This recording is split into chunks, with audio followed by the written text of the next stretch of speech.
ओम पार्वती पते हर हर महादेव। सूत जी बोले, हे ऋषिवरों, अब मैं सोम त्रयोदशी व्रत का महात्म्य वर्णन करता हूँ।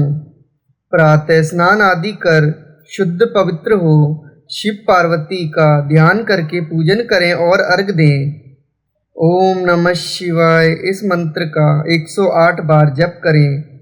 फिर स्तुति करें, हे प्रभु, मैं इस दुख सागर में गोते खाता हुआ ऋण भार से दबा ग्रह दशा से ग्रसित हूँ। हे दयालु, मेरी रक्षा कीजिए। शौनक आदि ऋषि बोले, हे पूज्यवर महामते, आपने यह व्रत संपूर्ण कामनाओं के लिए बताया है। अब कृपया कर यह बताने का कष्ट करें कि यह व्रत किसने किया, वह क्या फल पाया। सूत जी बोले, एक नगर में एक ब्राह्मणी रहती थी। उसके पति का स्वर्गवास हो गया था। उसका अब कोई आश्रयदाता नहीं था, इसलिए प्रातः होते ही वह अपने पुत्र के साथ भीख मांगने निकल पड़ती। भिक्षाटन से ही वह स्वयं व पुत्र का पेट पालती थी।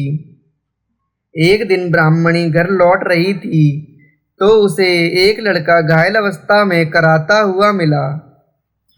ब्राह्मणी दयावश उसे अपने घर ले आई। वह लड़का विदर्भ का राजकुमार था। शत्रु सैनिकों ने उसके राज्य पर आक्रमण कर उसके पिता को बंदी बना लिया था और राज्य पर नियंत्रण कर लिया था, इसलिए वह मारा मारा फिर रहा था। राजकुमार ब्राह्मण पुत्र के साथ ब्राह्मणी के घर रहने लगा। एक दिन अंशुमती नामक एक गंधर्व कन्या ने राजकुमार को देखा और उस पर मोहित हो गई।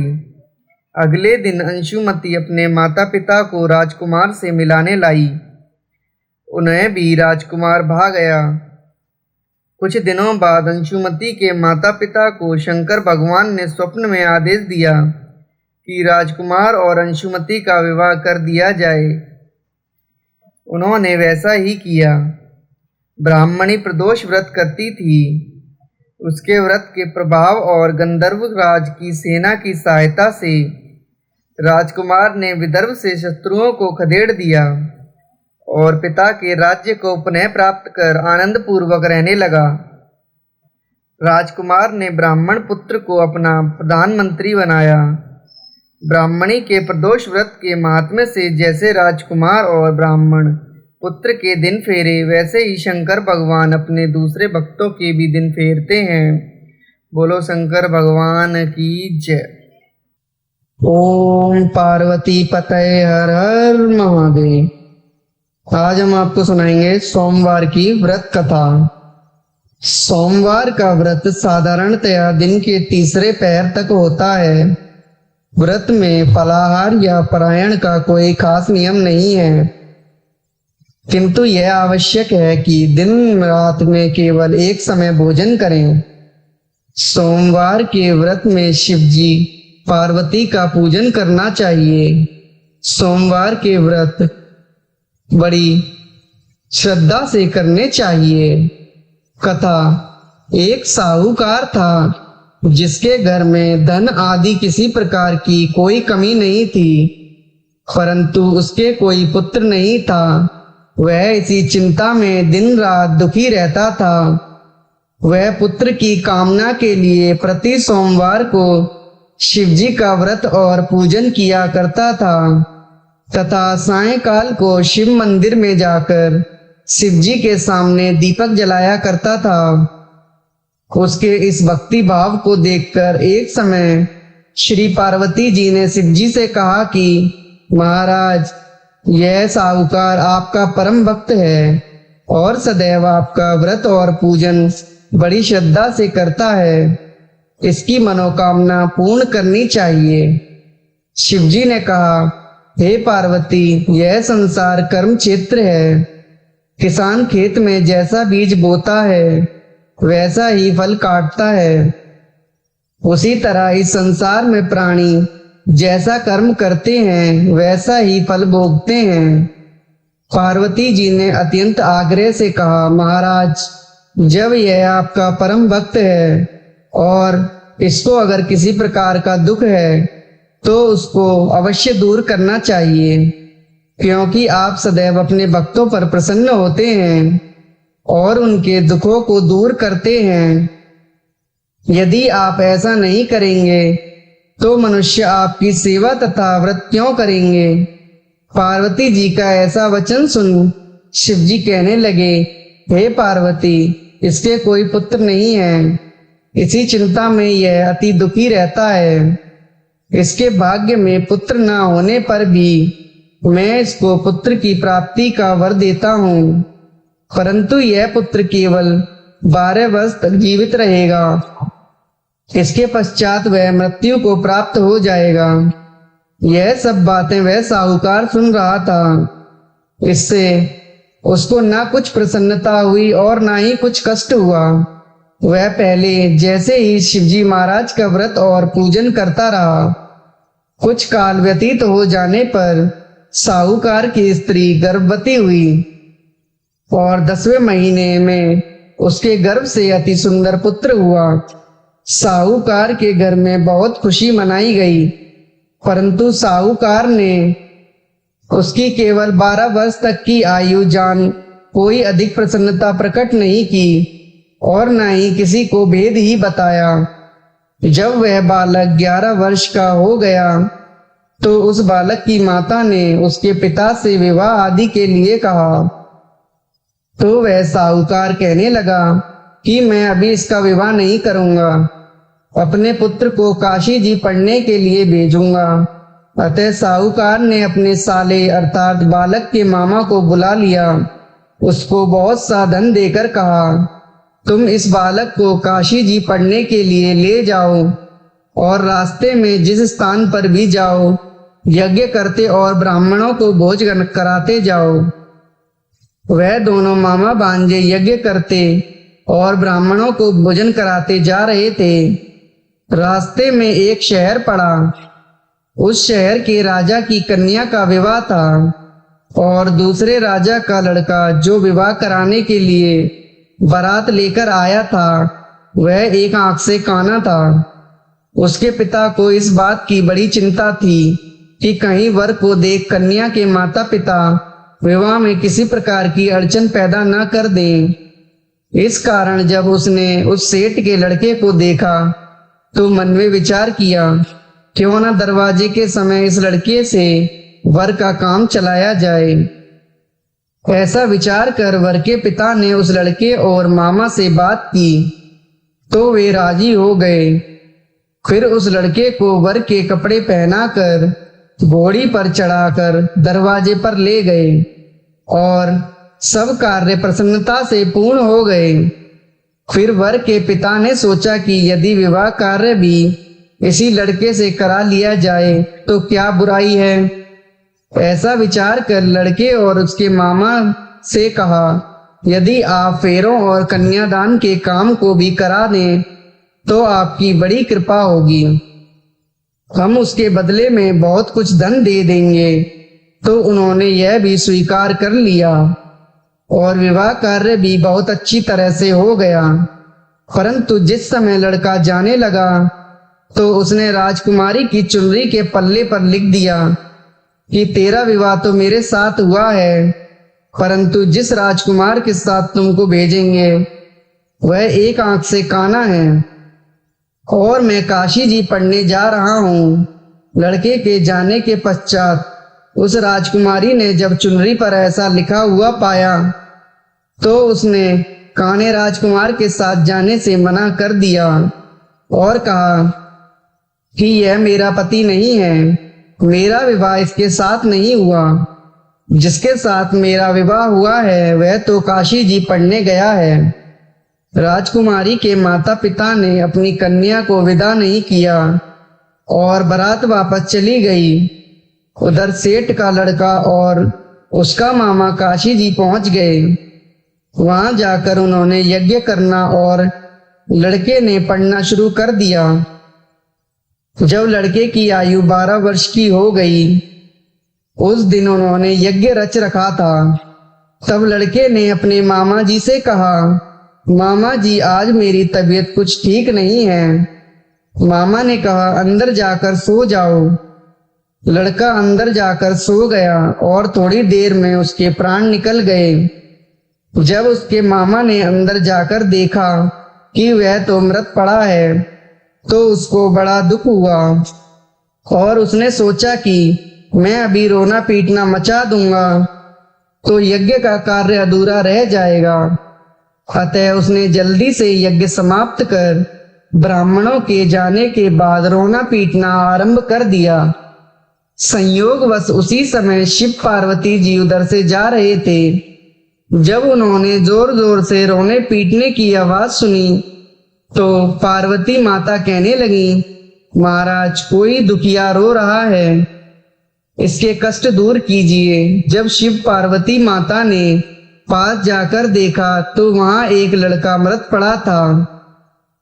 पार्वती माता कहने लगी, महाराज यह तो उसी सेठ का लड़का है जो आपको वरदान से हुआ था। शिवजी ने पार्वती जी से कहा कि इसकी आयु इतनी ही थी, सो यह भोग चुका।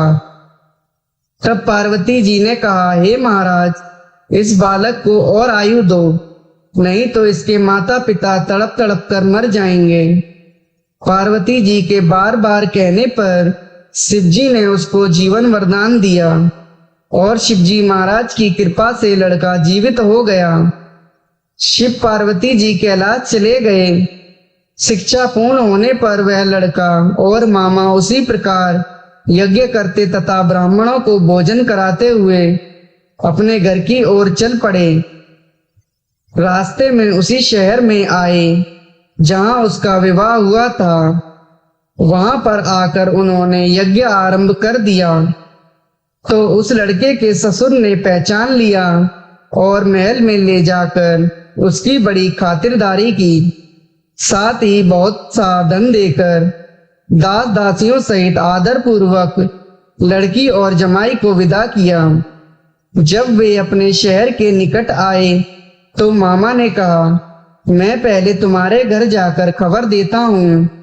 जब उस लड़के का मामा घर पहुंचा तो लड़के के माता पिता घर की छत पर बैठे हुए थे और उन्होंने यह प्रण कर रखा था कि यदि हमारा पुत्र सकुशल घर लौट आया तो हम राजी खुशी नीचे उतर कर आ जाएंगे, नहीं तो छत से गिरकर अपने प्राण गंवा देंगे।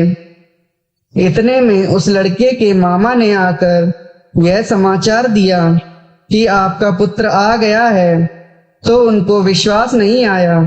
तब उसके मामा ने शपथ पूर्वक कहा कि आपका पुत्र अपनी स्त्री के साथ बहुत सा धन लेकर आया है।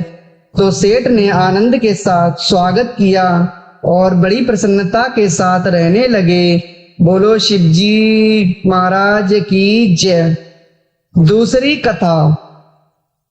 मृत्यु लोक में भ्रमण करने की इच्छा करके एक समय श्री भूतनाथ महादेव जी माता पार्वती के साथ पधारे। भ्रमण करते करते अमरावती नाम की अति रमणीक नगरी में पहुंचे। अमरावती नगरी के सब प्रकार से सुखों से परिपूर्ण थी। उसमें वहां के महाराजा का बनाया हुआ अति रमणीक शिवजी का मंदिर था। उसमें भगवान शंकर भगवती पार्वती के साथ निवास करने लगे। एक समय माता पार्वती प्राणपति को प्रसन्न देखकर मनोविनोद करने की इच्छा से बोली, हे महाराज, आज तो हम दोनों चौसर खेलेंगे। शिवजी ने प्राण प्रिया की बात को मान लिया और चौसर खेलने लगे। उस समय उस स्थान पर मंदिर का पुजारी ब्राह्मण मंदिर में पूजा करने को आया। माता जी ने ब्राह्मण से प्रश्न किया कि पुजारी जी बताओ, इस बाजी में दोनों में से किसकी जीत होगी। ब्राह्मण बिना विचारे ही शीघ्र बोल उठा कि महादेव जी की जीत होगी। थोड़ी देर में बाजी समाप्त हो गई और पार्वती जी की विजय हुई। अब तो पार्वती जी ब्राह्मण को झूठ बोलने के अपराध के कारण श्राप देने लगी। तब महादेव जी ने पार्वती जी को बहुत समझाया, परंतु उन्होंने ब्राह्मण को कोढ़ी होने का श्राप दे दिया। कुछ समय बाद पार्वती जी के श्रापवश पुजारी के शरीर में कोढ़ पैदा हो गया तो पुजारी दुखी रहने लगा। इस तरह के कष्ट भोगते हुए जब बहुत दिन हो गए तो देवलोक की अप्सराएं शिवजी की पूजा करने उसी मंदिर में आईं और पुजारी के कोढ़ के कष्ट को देख बड़े दया भाव से उससे रोगी होने का कारण पूछने लगी। पुजारी ने निसंकोच होकर सब बातें उनसे कह दी। तब वे अप्सराएं बोली, हे पुजारी, अब तुम अधिक दुखी मत होना, भगवान शिव जी तुम्हारे कष्ट को दूर कर देंगे। तुम सब व्रतों में श्रेष्ठ 16 सोमवार का व्रत भक्ति भाव के साथ करो। तब पुजारी अप्सराओं से हाथ जोड़कर विनम्र भाव से 16 सोमवार व्रत की विधि पूछने लगा। अप्सराएं बोली कि सोमवार को भक्ति के साथ व्रत करें, स्वच्छ वस्त्र पहने, आधा सेर गेहूं का आटा लें, उसके 3 अंगा बनवाएं और घी गुड़ दीप नैवेद्य पुंगी फल बेलपत्र जनेऊ का जोड़ा चंदन अक्षत पुष्प आदि के द्वारा प्रदोष काल में भगवान शंकर का विधि पूर्वक पूजन करें। तत्पश्चात अंगाओं में से एक शिवजी को अर्पण करें, बाकी 2 को शिवजी का प्रसाद समझकर उपस्थित जनों में बांट दें और आप भी प्रसाद पावें। इस विधि से 16 सोमवार व्रत करें। 17वें सोमवार के दिन पाव सेर गेहूं के आटे की बाटी बनाएं, उसमें घी और गुड़ मिलाकर चूरमा बनावें और शिवजी का भोग लगाकर उपस्थित भक्तों में बांटें। पीछे आप सकुटुंब प्रसाद लें और भगवान शिव जी की कृपा से उसके मनोरथ पूर्ण हो जाएंगे। ऐसा कहकर अप्सराएं स्वर्ग को चली गईं। ब्राह्मण ने यथाविधि 16 सोमवार का व्रत किया तथा शिव जी की कृपा से रोग मुक्त होकर आनंद से रहने लगा। कुछ दिन बाद जब फिर शिव जी और माता पार्वती जी उस मंदिर में पधारे तब ब्राह्मण को निरोग देखकर पार्वती जी ने ब्राह्मण से रोग मुक्त होने का कारण पूछा तो ब्राह्मण ने 16 सोमवार की व्रत कथा सुनाई। तब तो पार्वती जी अति प्रसन्न होकर ब्राह्मण से व्रत की विधि पूछकर व्रत करने को तैयार हुई। व्रत के बाद उनकी मनोकामना पूर्ण हुई तथा उनके रूठे हुए पुत्र कार्तिकेय स्वयं माता के आज्ञाकारी हुए। कार्तिकेय को अपने विचार परिवर्तन का रहस्य जानने की इच्छा हुई तो माता से बोले, हे माता जी, आपने ऐसा कौन सा उपाय किया जिससे मेरा मन आपकी ओर आकर्षित हुआ। तब पार्वती माता कहने लगी, वही 16 सोमवार व्रत कथा उसको सुनाई। कार्तिकेय जी बोले कि इस व्रत को मैं भी करूंगा क्योंकि मेरा प्रिय मित्र ब्राह्मण बहुत दुखी होकर परदेश गया है, हमें उससे मिलने की बहुत इच्छा है। तब कार्तिकेय ने इस व्रत को किया और उनका प्रिय मित्र मिल गया। मित्र ने इस आकस्मिक मिलन का भेद कार्तिकेय से पूछा तो वे बोले, हे मित्र, हमने तुम्हारे मिलने की इच्छा करके 16 सोमवार का व्रत किया था। अब तो ब्राह्मण मित्र को भी अपने विवाह की बड़ी इच्छा हुई। कार्तिकेय से व्रत की विधि पूछी और यथाविधि व्रत किया। व्रत के प्रभाव से जब वह किसी कार्यवश विदेश गया तो वहां के राजा की लड़की का स्वयंवर था। राजा ने प्रण किया कि जिस राजकुमार के गले में सब प्रकार श्रृंगारित हथिनी माला डालेगी, मैं उसी के साथ अपनी प्यारी पुत्री का विवाह कर दूंगा। शिवजी की कृपा से ब्राह्मण भी स्वयंवर देखने की इच्छा से राजसभा में एक और बैठ गया। नियत समय पर हथिनी आई और उसने जयमाला उस ब्राह्मण के गले में डाल दी। राजा की प्रतिज्ञा के अनुसार बड़ी धूमधाम से कन्या का विवाह उस ब्राह्मण के साथ कर दिया और ब्राह्मण को बहुत सा धन देकर और सम्मान देकर संतुष्ट किया। ब्राह्मण सुंदर राजकुमार राजकन्या पाकर सुख से जीवन व्यतीत करने लगा। एक दिन राजकन्या ने अपने पति से प्रश्न किया, हे प्राणनाथ, आपने ऐसा कौन सा भारी पुण्य किया जिसके प्रभाव से हथिनी ने सब राजकुमारों को छोड़कर आपको वरण किया। ब्राह्मण बोला, हे प्राण प्रिय, मैंने अपने मित्र कार्तिकेय के कथानुसार 16 सोमवार का व्रत किया था, जिसके प्रभाव से मुझे तुम जैसी रूपवान पत्नी की प्राप्ति हुई। व्रत की महिमा सुनकर राजकन्या को बड़ा आश्चर्य हुआ और वह भी पुत्र की कामना करके व्रत करने लगी। शिवजी की दया से उसके गर्भ में अति सुंदर, सुशील, धर्मात्मा और विद्वान पुत्र उत्पन्न हुआ। माता पिता दोनों उस देव पुत्र को पाकर अति प्रसन्न हुए और उसका लालन पालन भली प्रकार से करने लगे।